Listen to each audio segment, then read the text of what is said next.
ভিডিওতে ক্লিক করার জন্য আপনাদেরকে জানাই অসংখ্য অসংখ্য ধন্যবাদ। আপনারা দেখছেন আপনাদের প্রিয় ইউটিউব চ্যানেল wow007। তো ফ্রেন্ডস, ইতিমধ্যেই এখন যে বর্তমানে শিক্ষামন্ত্রী আছেন সে ব্রাত্য বসু কিন্তু কড়া বার্তা দিলেন এই এসএসসি দুর্নীতি নিয়ে। এসএসসি সুপ্রিম কোর্টে কি বলেছে এবং এই চাকরি প্রার্থীরা আদৌ চাকরি ফিরে পাবে না কি, সমস্ত কিছু আলোচনা করা আছে। ভিডিওটি সম্পূর্ণ দেখবেন।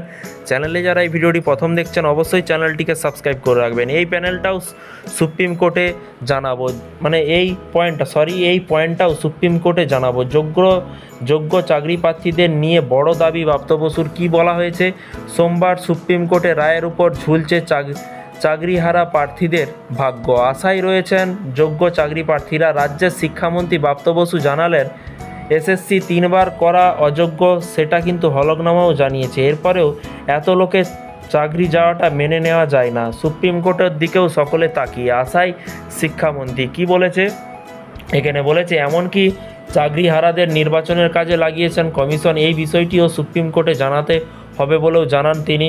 রবিবার রাতে একটি অনুষ্ঠানের শেষে শিক্ষামন্ত্রী জানান, আমরা শীর্ষ আদালতে গিয়েছি, সেই রায়ের অপেক্ষায় আছি। এভাবে এতজনের চাকরি বাতিল করা যায় না। পাশাপাশি রাজ্যের দ্বিতীয় দফা নির্বাচনের চাকরিহারা অনেকের প্রার্থী নির্বাচনের ডিউটি করেছেন এবং ব্রাত্য বসুর যুক্তি যে তাহলে নির্বাচন কমিশন একপন্থ মেনে নিচ্ছেন, তারা অযোগ্য প্রার্থী নন। সরকারের দাবিতে কিন্তু সহমত হচ্ছে নির্বাচন কমিশন বলেও মন্তব্য ব্রাত্য বসুর। শিক্ষামন্ত্রী বলেন, এটাই আমাদের প্রশ্ন, চাকরি নেই তাহলে ভোটকর্মী কী হিসেবে কাজ করলেন, মানে ভোট কর্মীরা কী হিসেবে কাজ করবেন বা করলেন? তাহলে নির্বাচন কমিশন তাদের অযোগ্য মনে করেনি। এই পয়েন্টটা আমরা সুপ্রিম কোর্টে জানাবো।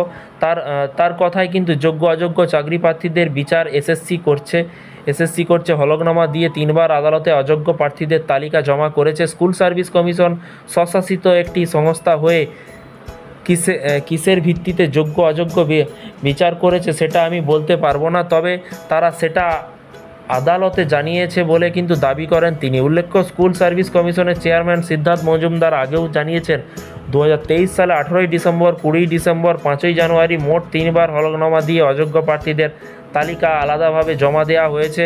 নবম দশম 811 জন, একাদশ দ্বাদশে 937 জন, গ্রুপ সি 1133 এবং গ্রুপ ডি 2313 জন প্রার্থী অযোগ্য বলেও কিন্তু আগেও জানিয়ে দেওয়া হয়েছে। অন্যদিকে বিশ্ববাংলা বিশ্ববিদ্যালয়ে নিয়োগ দুর্নীতির অভিযোগ প্রসঙ্গে ব্রাত্য বলেন যে এরা সব বেআইনি উপাচার্য। সুপ্রিম কোর্ট জানিয়ে দিয়েছে 6 মাস পেরিয়ে গিয়েছে, এরা কেউ উপাচার্য নন। তাতে কেন যে এটা সবাই গদি আগড়ে পড়ে আছে, রাজ্যপাল হয়তো তাদেরকে থাকতে বলেছেন, এরকমও কিন্তু বলেন। এবং রাজ্য শিক্ষা দপ্তর থেকে নিয়োগের কোনো অনুমতি দেওয়া হয়নি। আর মাইনা কিন্তু শিক্ষা দপ্তর দেবে, মানে বেতন কিন্তু শিক্ষা দপ্তর দেবে। তারা যদি নিয়ম বহির্ভূতভাবে চাকরি দিয়ে থাকেন সেটা কিন্তু শিক্ষা দপ্তর দ্বারা অনুমোদিত নয়। সামনেই লোকসভা নির্বাচনকে সামনে রেখে রবিবার গীতাঞ্জলি প্রেক্ষাগৃহে কিন্তু পশ্চিমবঙ্গ তৃণমূল প্রাথমিক, মাদ্রাসা এবং কলেজ ও বিশ্ববিদ্যালয় অধ্যাপক অধ্যাপিকা শিক্ষাকর্মী নিয়ে কিন্তু একটি নির্বাচনী কর্মী সভার আয়োজন করা হয়। উপস্থিত ছিলেন মন্ত্রী ব্রাত্য বসু, মন্ত্রী চন্দ্রনাথ সিনহা এবং বিধানসভার ডেপুটি স্পিকার আশিস বন্দ্যোপাধ্যায় সহ জেলা সভাপতি কাজল শেখ এবং অন্যান্যরা সবাই কিন্তু ছিলেন। তো ফ্রেন্ডস, এই ছিল আজকে একটি ছোট্ট আপডেট। এই ধরনের সরকারি কর্মচারীদের এসএসসির আপডেট, চাকরি যতদিন না পাচ্ছে, সমস্ত আপডেট পাওয়ার জন্য চ্যানেলটিকে ফলো করে রাখুন। এসএসসির সমস্ত গুরুত্বপূর্ণ আপডেট পাওয়ার জন্য ভালো থাকবেন, সুস্থ থাকবেন। আপনাদের মতামত নিচে কমেন্ট বক্সে কমেন্ট করে জানাতে ভুলবেন না। Thank you.